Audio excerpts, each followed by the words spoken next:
Živjo, moje ime je Mojca, sem pedagoginja Montessori. Danes sem tukaj v trgovini Refusal, v trgovini brez plastične embalaže, kjer ti bom skupaj z otroki in starši pokazala, kako lahko otroke vključiš v nakupovanje.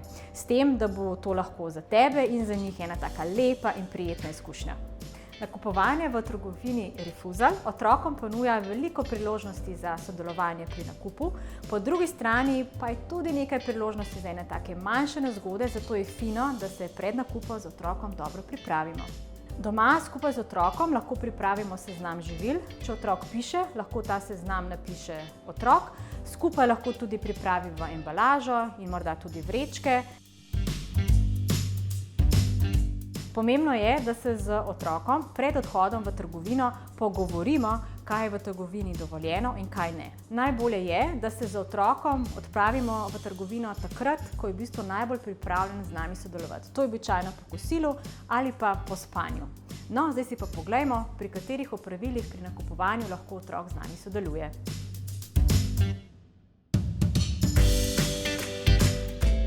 Otrok lahko v vrečko naloži sadje in zelenjavo.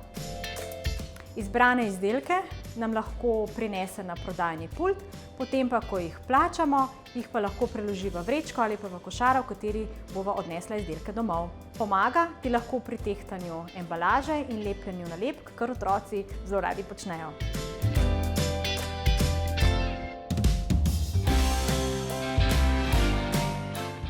S pomočjo nakupovalnega seznama ti lahko pomaga poiskati izdelke in jih na seznamu tudi odkljuka.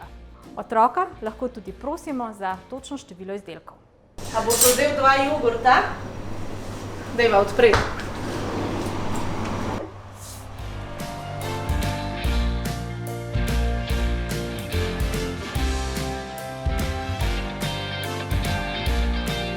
Prodajalko nagovori, čemu lahko naloži sveže izdelke, kot na primer čokoladno tablico v embalažo.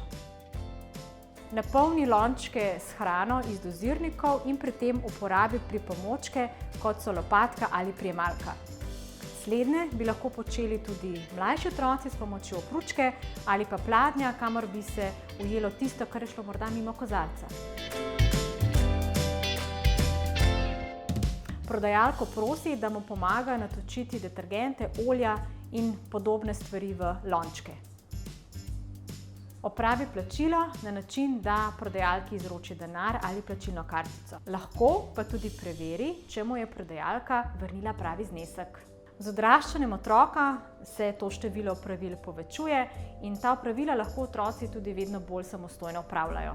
Ob tem bo mlajši otrok potreboval malo več naše podpore in pomoči, medtem ko bo starejši otrok pri tem bolj samostojen ali pa bo mogoče neko opravilo opravil popolnoma sam. Ne glede na to, da se z otrokom na nakupovanje dobro pripravimo in smo med samim nakupom pozorni nanj, se lahko dogodijo manjše nezgode. Naj te ne skrbi, če se bo kdaj kaj raztreslo.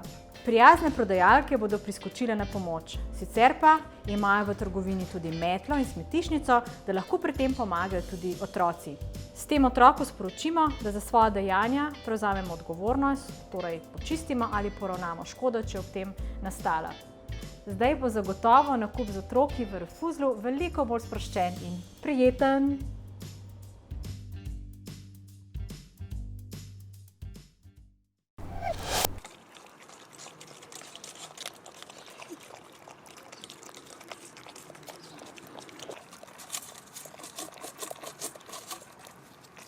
Super.